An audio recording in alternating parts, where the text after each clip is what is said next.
Hello, and welcome to the Guilbault Girls Show, where you will have the opportunity to hear from mothers, fathers, siblings, and individuals themselves about their journey of living with a disability. I know, it's called Guilbault Girls, but we have a bonus for you as we get the Guilbault boys to interview some of the dads and siblings and get their perspectives too. We'll also have special guests from time to time to share the many resources that are available to those living with a disability and their families. So get ready to laugh, smile, cry, maybe even get a little angry when you hear some of these stories of their day-to-day struggles. But let's not forget their many triumphs. As they say, it takes a village. And if it weren't for our village, we wouldn't be where we are today. So join us. Hello, and welcome back to another episode of the Guilbault Girls. Today we have special guests. We have Ashley and Mark Robinson and their son, Colton. So Mark and Ashley, they've been married for 13 years and reside in Massachusetts. They met in 2005 while both bartending at sister restaurants. Ashley now works in finance and Mark works in corrections. They have two children. Kadyn is the oldest and is currently studying biology at the University of Rhode Island. And then we have Colton, who's 12 years old. So thank you guys so much for jumping on today. We appreciate it. Thank you for having us. It's a pleasure. Awesome. So I want to kind of just dive right into it. And Colton, feel free to jump in too, because I don't want to not talk to you, but I want to get your parents' perspective on it. And then when Faith comes in, we're going to tackle you. Is that okay? All right, awesome. And then for those of you listening to the podcast, you're not going to be able to see Sully, but Sully is their beautiful dog sitting up there, picture perfect there. So you can hop on over to our YouTube show and watch the show there. So, all right, so Colton has spina bifida. Can you tell us a little bit about your pregnancy, how you discovered that he had spina bifida, and what was going on in your mind in those moments? Yeah, so during our 20-week ultrasound, when we were going to find out if the baby was a boy or a girl, we found out it was a boy. But then afterwards, the tech was like, "Oh, the doctor wants to talk to you." So we had our daughter with us at the time, so they escorted the three of us into a room, and the doctor came in and was like, "Anything weird happen? Past 20 weeks." I said, well, I was in a car accident. It was like a little fender bender, but, and then he came out and said, well, it appears your son has spina bifida. Are you going to want to go through with the pregnancy, or are you going to want to terminate it? So we were really confused because we didn't know what spina bifida was. B, it was the way it was presented to us. It was almost like, this is good. So we just left the appointment very confused, worried, scared. Yeah, and it was, when we were listening to all the information that was being thrown at us, we distinctly remember the Creed song in the background playing with arms wide open. And also with the ultrasound, we saw, what was it, the 3D picture? How they, was that the first one that we've seen? It was our first 3D picture that we got to see. It looked like a clay figure, but it looked like he was flexing his arm, which showed us that he was strong. And so it was really hard for us to even contemplate termination. I mean, we felt like it would just be way too hard to see that because we see what's available already. Right. I couldn't even imagine. I had JD at 28 weeks, so I couldn't imagine at 20 weeks having to be presented. Do you want to terminate? That's wow. Yeah, it was really hard, and I remember, we were really, we were teary-eyed and stuff. It was hard. We came home, and I was talking to my parents about the whole thing. It's supposed to be like a celebration of positive news, finding out the gender, but that was on our plate, and it was really hard. But like I said, we thought of the positives, and just something we're gonna have to truck through and see how it goes. Yeah. And how about Kadyn? Did you have any hiccups or anything like that with her pregnancy? No, just besides the morning sickness and her being a week late, but it was a very normal pregnancy. Okay. All right. And Mark, can you explain to us what type of spina bifida he has? Because I understand there's more than just one type. Yeah. From my understanding, there's three types of spina bifida. So the first one is spina bifida occulta. And basically that can be like a birthmark or like a dimple in someone's lower back. Sometimes it can cause progressive issues as someone gets older, or they won't have any issues at all. Then there's the second type is Spina Bifida meningocele. I'm not really sure of how that is, but Colton was born with the most severe type, which is called myelomeningocele. And so basically when he was born, it had to be C-section because you can't damage the fluid-filled sac that's on his back that helps protect the opening of the spine. And basically that fluid-filled sac, the best way that I can explain what it looked like is it looked like a jellyfish, almost like the top of a jellyfish. So basically what happens is there's nerves that protrude into that sac. So that sac is helping protect those nerves. So, you know, many people that have spina bifida myelomeningocele, they don't all have the same issues that they encounter. It all depends on what nerves are affected, what nerves are protruding. And there's, how do you say it? There's different levels. Yeah, so it could be different levels of spine. Yeah, depending on how high up it is on the spine, it's more severe. I think Colton's is an L3. Yeah. So it's like the, you know, the lumbar area. So it's on the lower back. So that morely affects for him like knees and down, and he has a neurological bladder and stuff. Some, you know, so there's different things they have. What do they call it? Neurological bladder, right? Yeah. Yeah. Yeah. So again, if people that have like a higher condition up on their spine, that can affect a lot more other parts. But yeah, so that's the type that he has. And what about surgeries? How many surgeries? So that's right. So surgeries. So basically, they wait for the next day once he was born. They remove that sac and they close up the opening. And then he was also born with bilateral knee raise. So basically, his legs were like twisted up. So it's almost like his feet were up towards his chin.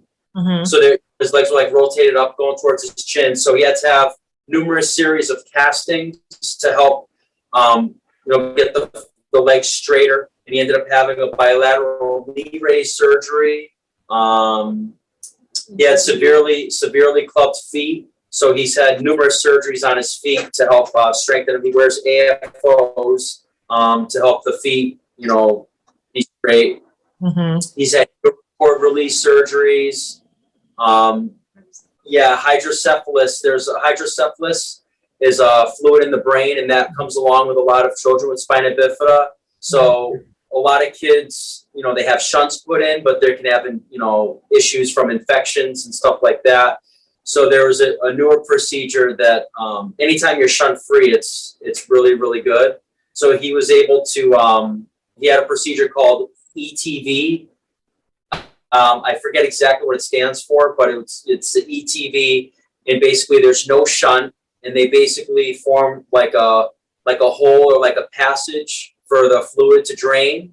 And again, with no shunt and no infections, he's been having appointments and stuff to see if there's any change, and he hasn't. It's been the ETV procedure was a home run. So That's amazing news. Yep. Colton, do you remember a lot of your surgeries? No, not really. Oh, and he just had this past year he had a leg surgery, or last year I should say, a leg surgery, and then in January of last year he had he had to have another back surgery to release it. He had like what do they call it? Yeah, they call it tether cord. Sometimes as the child gets bigger, there's a lot of scar tissue that builds around the spine and the nerves. So obviously if someone's getting bigger, they're worried about the nerves tugging and pulling, which can cause further issues. So they had to reopen, they had to go back in and basically cut away some scar tissue, a little bit of nerves and stuff to help as he gets bigger to not succumb to those possible issues. Yeah. How many more surgeries do you think that he's going to have? Like I know with cerebral palsy, they say that usually like most people with CP will have at least, 3 surgeries in a lifetime. Obviously, he's had a lot more already. Hard to say. There's really no number that we know of. Again, he had at least four surgeries on his legs and feet because his left foot is keep twisting in. Mm-hmm. The past 2 have been more aggressive. because I know the second to last one, they cut the leg bone to help rotate both feet. And then it healed, but then his left foot was getting severely clubbed again. So they had to cut away on his left foot, like a bone in the foot. And then they put some rods to help stabilize it and help it heal. Mm-hmm. And of course, they put a hard cast on it for several weeks. And so far, it looks well, but we don't know. I mean, if they could start twisting in again, I mean, it's hard to say. And then with his bowel movements, mm-hmm. Some kids that have issues with cathing or taking care of their bowel movements, sometimes they offer other type of surgeries to make it easier, for the person to go to the bathroom and stuff mm-hmm. like that. Right now, it's hard to say, I mean. Yeah. Especially you're still so young. You're only 12 years old. And we actually met the Robinson family back in 2019 when they were both in the Runway of Dreams fashion show in New York. And they were all modeling Tommy Hilfiger Adaptive. So that was like really cool. So ever since then, we've kind of just like kept in touch with them, and Ashley and I always go back and forth, and they're like such an awesome family. So how is like your day? Tell people really don't know, and sometimes a lot of people take things for granted. Like, tell us what your day-to-day, what your day-to-day duties are, helping Colton out with. Yeah. And well, Mark works overnights. So, during school week, I'm most of the time responsible for like getting him up, getting him dressed, and all that other stuff, and sending him off to school. I work at home full time, so it's really helpful. So I'm able to like get him off the bus when he gets home and stuff like that. Mm-hmm. When it comes to like now that he's getting bigger and he's like really heavy. Don't worry, Colton. It's a good thing. Yeah. So Mark does like the bathing and like all the other stuff. So basically, I did. So obviously, in the morning, he has to get, he caths himself in the morning, and then he gets cathed again at school. And then usually he gets cathed again around like 4:00 before I put him on the toilet. Mm-hmm. And he has it's a device called Peristeen. So it's almost like an enema type device because he can't do a bowel movement.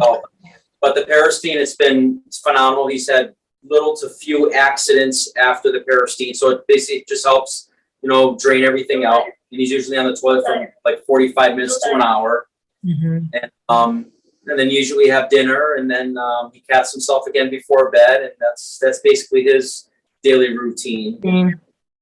Yeah, Faith also has a neurogenic bladder, and right now there's no talk about it, but that's just, she had asked me, she's like, am I going to have to cath too? And I'm like, well, one day you may, I don't know. But right now we're just, as long as we're bringing her to the bathroom like every so often, so she doesn't have that incontinence and stuff too. Now, do you have do you end up getting a lot of UTIs? Because I know a friend of mine too who casts. A lot of times it's sometimes too late before you know it, and they have a UTI. Yeah, he actually had one this week. Yeah, he just got one last week, but actually he's usually pretty good with it. He's gotten, I think that was his second one that he's gotten in like months.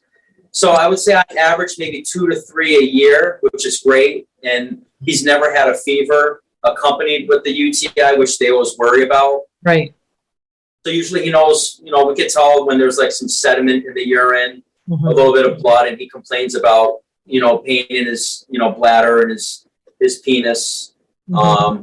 But he's also on he takes a pill every day. It's like a Bactrim pill, mm-hmm. Alleviate the bacteria in his urine.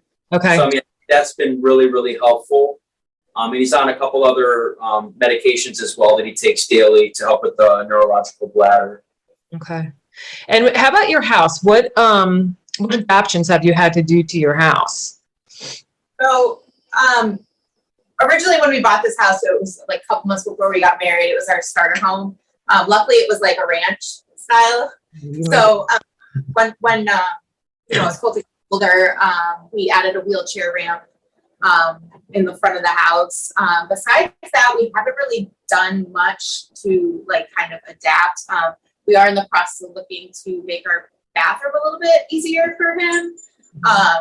But it's not going to be our forever house, so we haven't really wanted to put that kind of money into it. Right. So, Right. but add the ramp. Yeah, the ramp was the biggest one. Yeah. And I think a lot of people don't realize too, I mean, we do have to make adaptions, and you do want to make things easier for your kids, you know, that it's not cheap, you know, and there's not a lot of funding out there to get it done. We did the ramp out front also, but what made us want this house, one, it was a rancher. And then two, it had the handicap accessible shower, but it's still, I mean, it's just a regular shower, and it has the, you know, stand-up shower, and it has the rails on it. But, you know, we usually get her out and get her dressed and everything in there. And it's just starting to get, now that she's getting bigger and everything, it's like, there's not a lot of room in there, you know? And even our halls, because our house was built in the 70s, so our hallways are shorter. So her walker is constantly, so there's constant like marks up and down the wall. Oh yeah, we're the same way. We have marks all over our doorways, the bottoms of the doors, all over the house because of his, you know, the way his last wheelchair was, the front wheels were bowed out. So his newer one is luckily like almost the width of the actual wheelchair. Mm-hmm. But that last wheelchair he had was a nightmare because we couldn't wait to get a new one without those front wheels that were going out, because basically everything in the house is marked. Yeah. At the lower, really bad. So yeah, I put industrial corners on the corners of the walls, plastic ones, because with the walker, the way they build them, the bolts extend outward where they put the caps on. She gets hung up on in the drywall in the corner and gets hung and stuck on it. One, you know, the plastic one kind of protect the wall, but it also allows her to slide, kind of kick off and slide, keep going around the corner without getting stuck. Mm-hmm. So, yeah, a little bit of things here and there. Mm-hmm.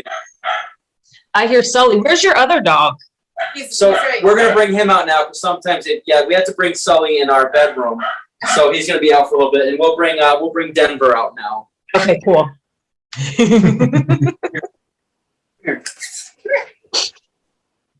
Either one getting jealous. Right. Husky. Oh, look at that. Right. So now everybody has to come on and watch the YouTube show, because I have to see these awesome dogs. I And love we just the eyes. stopped him in October. Yeah, we weren't looking to have another dog, but we went to an event just, you know, for a good fundraiser, all you can eat barbecue, and it was by a brewery that had really good beer. So we went there, ended up falling in love with this dog and asked questions about it, and here we go. We never thought we'd get a second dog, but Beautiful. He's absolutely beautiful. so much. Thank you. Are you hear Sully in the background? Yeah, is Sully interrupting the sound?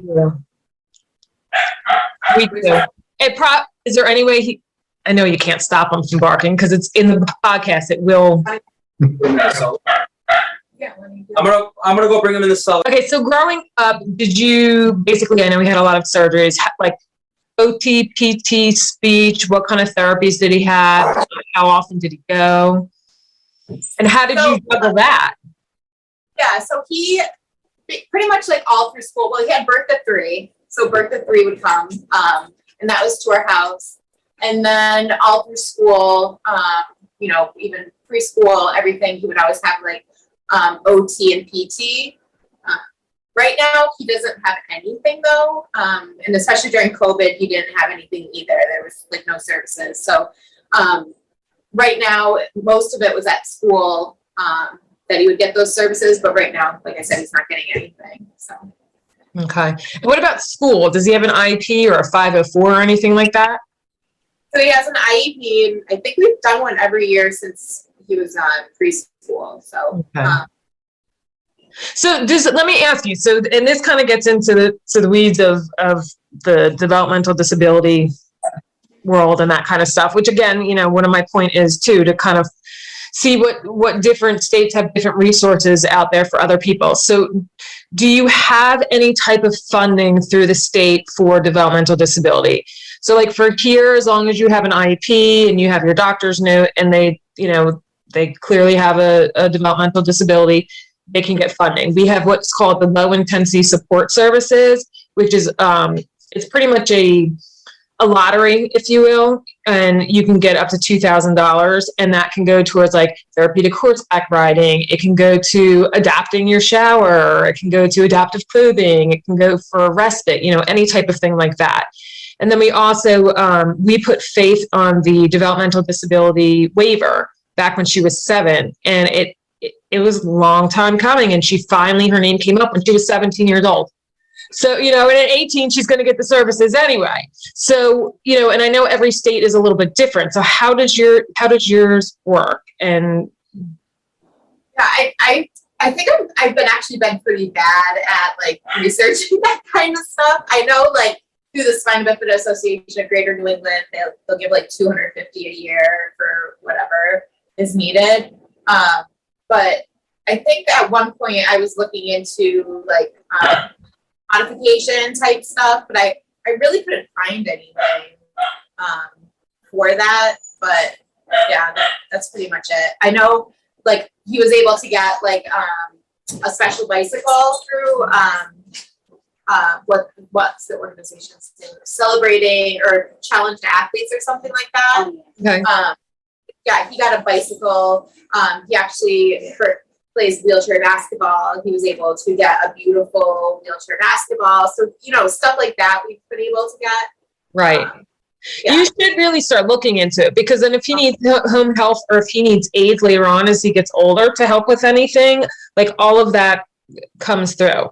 Or if you're working and you need somebody to come and, he has more dexterity. Do you have any fine motor delays or issues, Colton?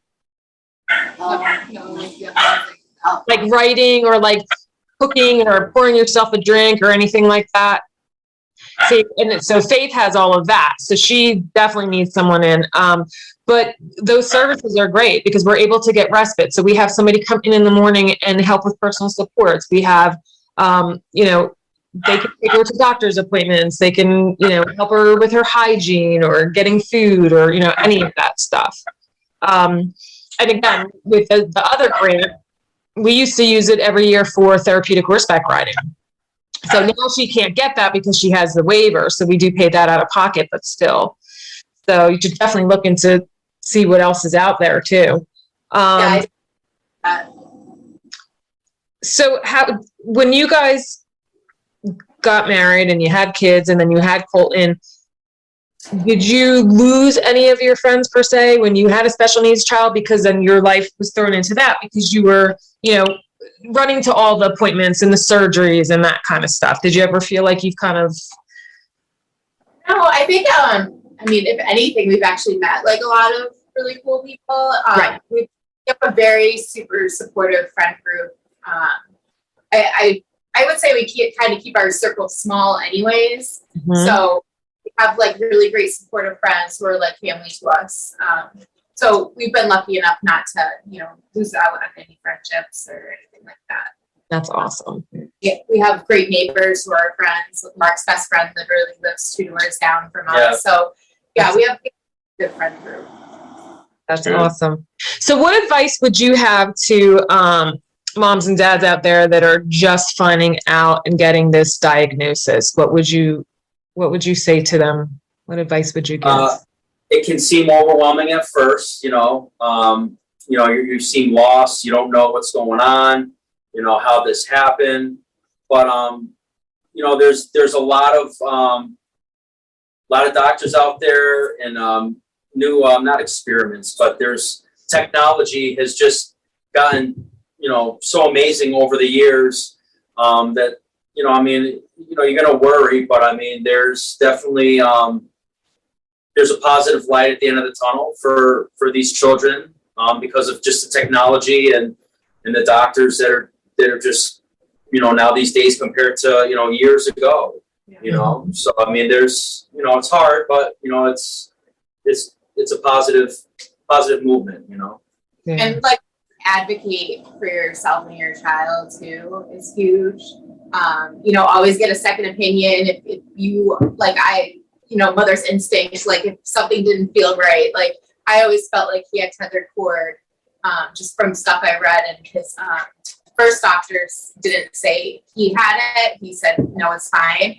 And then we had a new neurologist because his first one retired, and they're like, oh yeah, it was pretty severe. So, always get that second opinion and go with your intuition because, it'll help you, get better care for your child. Mm-hmm. Absolutely.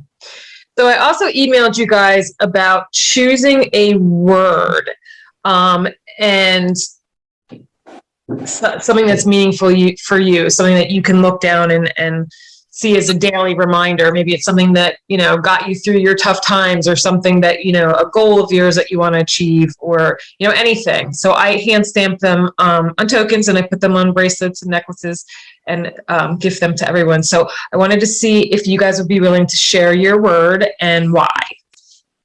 Yes. Colton? We'll do Colton's when Faith comes in, because we have a separate interview with him. Mine would probably be fearless. The reason I choose that word is because, life can be very scary. There's like a lot of stuff that is constantly going on, like whether it's like personal or current events within the world. So I would choose fearless, just to have that reminder to always be, strong and stuff like that. So that would be my word. I like that. And how about you, Mark? This crazy dog.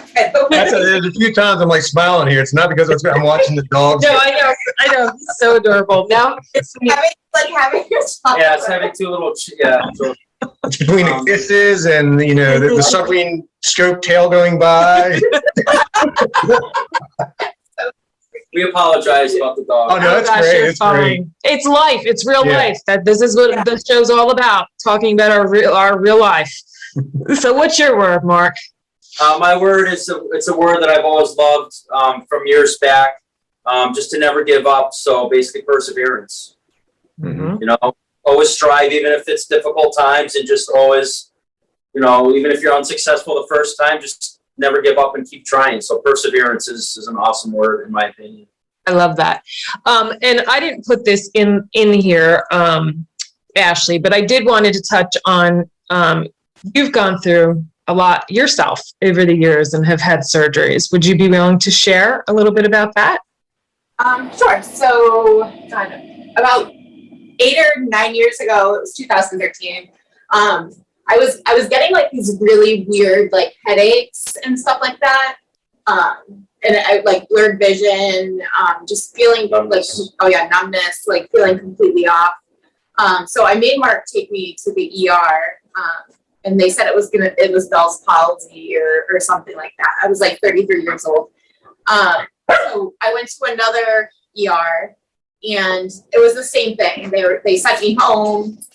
They're like, it's fine, you're fine, go home, follow up with your doctor on Monday. So I woke up in the middle of the night with like sharp pain in my head. So my husband took me to another ER. And they actually did imaging and stuff like that. And come to find out, I was diagnosed with a rare brain disease called Moyamoya. And what it is the blood vessels in your head get like cut off, and they form new blood vessels to help spread blood in different areas that you lost.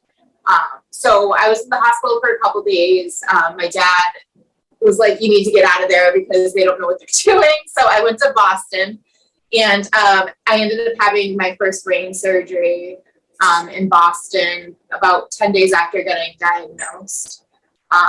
That following year, I was continuing to have like seizures and still stroke-like symptoms. I kept going back to the doctor.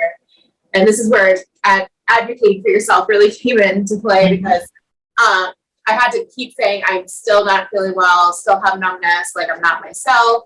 He kept saying, oh, you're fine, it's gonna get better as the year progresses. So I sent my imaging out to Stanford in California to Dr. Gary Steinberg. And he's one of the best surgeons for Moyamoya. And they actually have a Moyamoya clinic. So about a year later, I ended up flying out to California and staying with my family for about a month. And I had my second brain surgery, which has been successful. I get imaging every year. It's looking good. And so far, it's just my right side of my brain, not my left. So, that was a really challenging time because, my kids are so little, both only 4 or 5 years old. But we're really blessed with really great family support. So, that was really, really helpful, especially for him since he was, pretty much alone with the kids for a month. So. Yeah, that's a lot. Well, thank you for sharing, because I know that you always post on Facebook and, want to spread awareness about it and stuff. So I think that's important to share. Okay, well, we're going to go ahead and wrap up this episode with Ashley and Mark, and we're going to bring Faith in. So stay tuned for the next episode with Faith and Colton. Thanks so much. Bye-bye. Thank you. Thank you for joining us as we spread awareness through our personal stories and the many resources shared. You can help us by joining our village simply by sharing our show to the masses. If you would like to support the Guilbault Girls on another level, click on the link in the show notes to make a donation in any amount. Add your address and you'll receive a hand-stamped token with the word village on it in appreciation. Be sure to subscribe to our Guilbault Girls podcast and YouTube show, and don't forget to follow us on Facebook and Instagram at Guilbault Girls. Till next time.